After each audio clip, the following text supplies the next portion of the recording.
Saudara, harapan Indonesia untuk meraih medali emas dari cabang olahraga bulu tangkis masih terbuka setelah tunggal putri Gregoria Mariska Tanjung berhasil maju ke semifinal setelah mengalahkan Ratchanok Intanon dari Thailand. Ini menjadi pertemuan ke-11 antara Gregoria dan Intanon. Gregoria baru menang 2 kali. Gregoria menang 2 set langsung. Di set pertama, Gregoria bermain ketat dan akhirnya unggul 25-23. Sementara di set kedua menang 21-9. Di semifinal, Gregoria akan bertemu pebulu tangkis Korea Selatan An Se-young.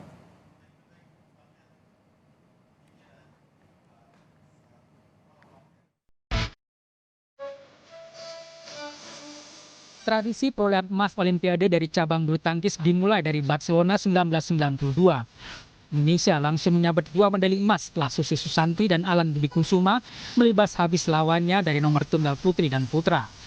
Alan mengalahkan sesama wakil Indonesia Ardi Dewi Ranata, sementara Susi mengalahkan pemain Korea Selatan Bang Soyun. 4 tahun kemudian, ganda putra Reci Mainaki, Ricky Subagja meraih emas di Olimpiade Atlanta Amerika Serikat 1996 setelah mengalahkan pasangan dari Malaysia. Setelah itu, Olimpiade 2000 di Sydney, Australia, kembali ganda putra mempersembahkan medali emas. Kali ini disumbangkan oleh Tony Gunawan dan Chandra Wijaya.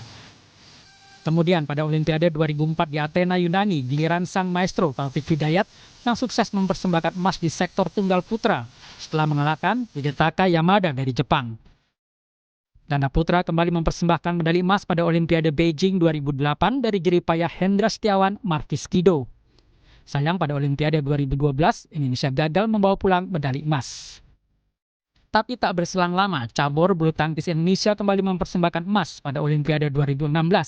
Ganda campuran Liliana Natsir dan Tontowi Ahmad memulihkan tradisi emas Indonesia di Olimpiade Rio de Janeiro. Di Olimpiade 2020, giliran ganda putri menorehkan sejarah ketika Grecia Polii, Apriani Rahayu mempersembahkan medali emas. Total sudah ada 8 medali emas Olimpiade yang dipersembahkan cabang olahraga bulu tangkis. Di semifinal, Gregoria bakal ditantang An Se-young. Di perempat final, pebulu tangkis Korsel itu mengalahkan Akane Yamaguchi melalui pertarungan sengit 15-21, 21-17, dan 21-8.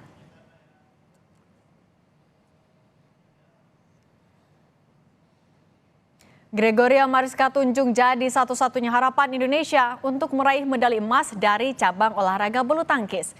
Bagaimana penampilan Gregoria selama Olimpiade Paris 2024 dan apa yang harus disiapkan di babak semifinal?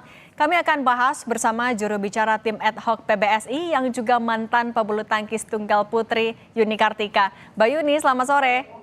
Sore Mbak Cindy. Mbak Yuni, kemarin kita bahas ya apa yang harus disiapkan Grego adalah mental, kemudian ketenangan, selain juga dengan strategi. Kalau Anda lihat kemarin penampilannya, siang ini maksudnya, seperti apa?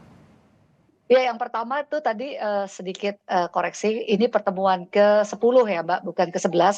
Dan di mana memang di 8 kali pertemuan Grego kalah, 1 kali pertemuan terakhir justru Grego yang menang. Dan hari ini dia tampil sangat luar biasa. Sebenarnya kalau saya melihat game pertama adalah kuncinya, karena di situ tadi Intanon ini sudah 3 kali game point, artinya 1 poin lagi untuk kemenangan, tapi bisa dipatahkan oleh Grego dan akhirnya menang Grego di game pertama dengan 25-23. Kalau game kedua saya melihat Grego sudah lebih tenang, sudah lebih percaya diri, sudah lebih bisa mengontrol permainan, dan tadi ketika tertinggal dengan 4-6 dia merubah pola permainan, mempercepat tepatnya permainan dan melakukan serangan itu berjalan dengan sangat baik hingga Ratchanok itu kehilangan kalau tidak salah 15 poin seperti itu dan akhirnya memenangi game kedua. Hari ini tampil sangat luar biasa, Mbak. Oke. Lawan An Se-young juga kan catatannya belum pernah menang dalam duel nih. Tapi apakah dengan modal ya percaya diri, ketenangan seperti tadi membuka peluang besar agar bisa menang di semifinal? Iya, selalu ada harapan kalau kita bicara Olimpiade, karena Olimpiade ini masalahnya bukan hanya teknik dan fisik, tapi ada masalah non teknis di sana. Dan di setting semifinal ini, saya merasa Georgie berhadapan dengan unggulan pertama itu harusnya nothing tulus bagi dirinya. Karena Dia masuk semifinal aja artinya sebenarnya kan kalau secara unggulan dia bukan unggulan ketiga, tapi dia sudah melampaui target yaitu masuk semifinal. Ini menjadi satu pencapaian yang sangat baik. Mudah-mudahan juga Mbak, ini menjadi tambahan semangat dan juga motivasi yang luar biasa bagi Georgie menghadapi pertandingan di semifinal meskipun tidak mudah. Oke, kalau Mbak Yuni melihatnya tapi pertandingan Grego hari ini dengan yang sebelum-sebelumnya apa yang beda? Apakah memang semakin matang Gregonya atau ya tadi mentalnya semakin percaya diri atau apa Mbak Yuni? Yang jelas 2 kali pertemuan, dia punya 2 poin setting, dia bisa melewati semuanya dengan baik, dengan kemenangan. Dan ini berarti secara mental dia sangat teruji. Kemudian di setiap pertandingan Olimpiade, dia sudah bisa mempersiapkan dirinya dengan sangat baik secara mental, pikiran, fokus. Karena sebenarnya pertandingannya di area-area situ tuh Mbak ya, pertandingan Olimpiade ini non teknisnya cukup mengganggu besar gitu. Tapi Georgie bisa melewati dengan baik di 2 pertandingan sebelumnya. Ini modal yang luar biasa. Oke, melawan Korea Selatan nanti lawan An Se-young, apa yang harus dijadikan fokus oleh Grego nantinya? Yang jelas dia harus lebih sabar karena secara rally-nya ini bukan cuma rally tapi dia punya penempatan bola ini jauh dari lawannya. Dia harus melarikan lawannya ini sangat baik itu Mbak. Jadi dia harus siap dengan coverage lapangannya juga kalaupun tidak mau melakukan serangan terlebih dahulu. Oke, Mbak Yuni ini kemarin sudah kita bahas tapi Grego kan saat ini sudah melaju lebih tinggi lagi di babak semifinal. Bagaimana menjaga motivasi dan juga menjaga mental Grego sebagai satu-satunya wakil Indonesia di cabang olahraga bulu tangkis?